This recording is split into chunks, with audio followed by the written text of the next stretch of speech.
சரக்கு போட்டா கண்ணா மின்னான்னு ஏதோ பண்ணணும் போல இருக்கு மேடம். கண்ணா பின்னானா என்ன பண்ணணும்னு தோணுது? ஏதோ ஒன்னு ஸ்ட்ராங்கா பண்ணி சாதிச்சிடணும் போல இருக்கும் மேடம். நீ அவ்வளவு ஸ்ட்ராங்கா பண்ணுவியா? ஸ்ட்ராங்கா பண்ணதானே மேடம் ஞாபகம் வச்சுப்பாங்க.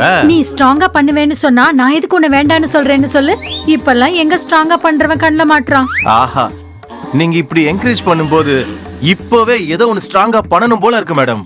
நீ நல்லா ஸ்ட்ராங்கா பண்ணணும்னு தானே நான் இவ்வளவு பேச்சு பேசிட்டு என்ன இருக்கேன். சொல்றீங்க மேடம்? அதான் நீ ஸ்ட்ராங்கா பண்ணா நான் உனக்கு gift தருவேன்னு சொல்ல வந்தேன். Thanks madam. ஆமா, நீங்க என்ன மேடம் பண்றீங்க? வாங்கி வைக்கிறது. என்ன வச்சுப்பீங்க?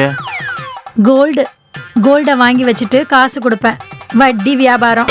ஓஹோ, நல்ல வியாபாரம் தான். என்ன வியாபாரமோ என்னமோ இப்பெல்லாம் எவனும் வைக்க மாட்டேன்றான். வைப்பாங்க. வச்சுக்கிறவங்க இருக்கிற வரையும் வைக்கிறவன் வச்சுக்கிட்டே தான் மேடம் இருப்பான். வைக்கணும், வச்சாதானே ஏன் பொட்டி நிறையும். பண பெட்டி தானே. தெண்ட சோறு. திவ்யா மேடம், உங்க பெட்டி நிறையணும்னு அங்க பிரதர்ஷனம் பண்ற மேடம்.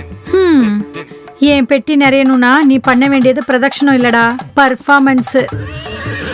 மேடம், சரக்கு அடிக்கும் போது நீங்க மனசுக்குள்ள பேசக்கூடாது, மனச திறந்து பேசணும்.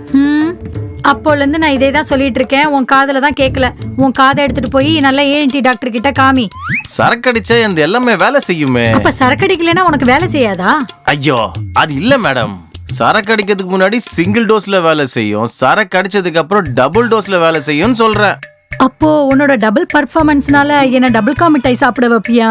இப்ப என்ன உங்களுக்கு டபுள் கா மிட்டாய் சாப்பிடணும் போல இருக்கா? பின்ன எனக்கு ஆசை இருக்காதா? அதுக்கு என்ன, நீங்க ஆர்டர் பண்ணுங்க, உங்களுக்காக நான் டெலிவரி பண்றேன்.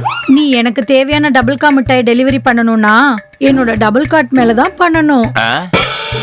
டபுள் காட் மேல டெலிவரியா? அது எப்படி பண்றது?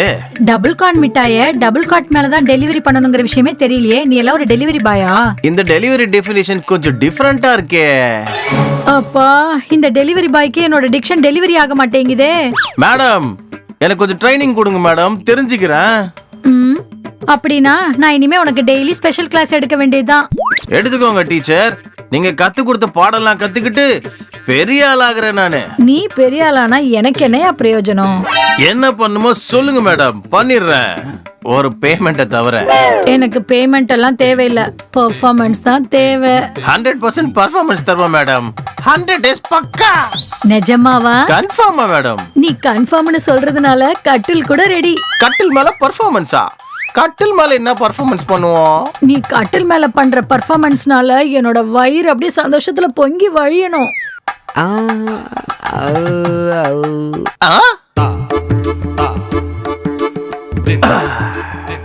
மேடம், 3வது ரவுண்ட் போனதுக்கு அப்புறம் தான் மைண்ட் ஏறிச்சு மேடம் உங்க டிக்ஷன். அம்மாடி, இப்பவாவது என்னோட டிக்ஷன் உனக்கு புரிஞ்சுதே. மேடம், உங்க கூட பெர்ஃபார்மன்ஸ் பண்றதுக்கு தான் பிறந்திருக்கேன்னு நினைக்கிறேன் மேடம். நீ என்னோட வயிறை நிரப்பி சந்தோஷத்துல துடிக்க வைக்கதான் பிறந்திருக்கேன்னு நினைக்கிறேன். உங்க வயிற்றுல பால் பொங்கும், என் பைப்புக்கு ஆனந்தம் கிடைக்கும். நீ அப்படியே ஆனந்தமா என் வயிற்றுல பாலை வாத்தனா என் வயிற்றுல இருக்கிற பால் அப்படியே பெப்சி மாதிரி பொங்கி வழியும் பாரு.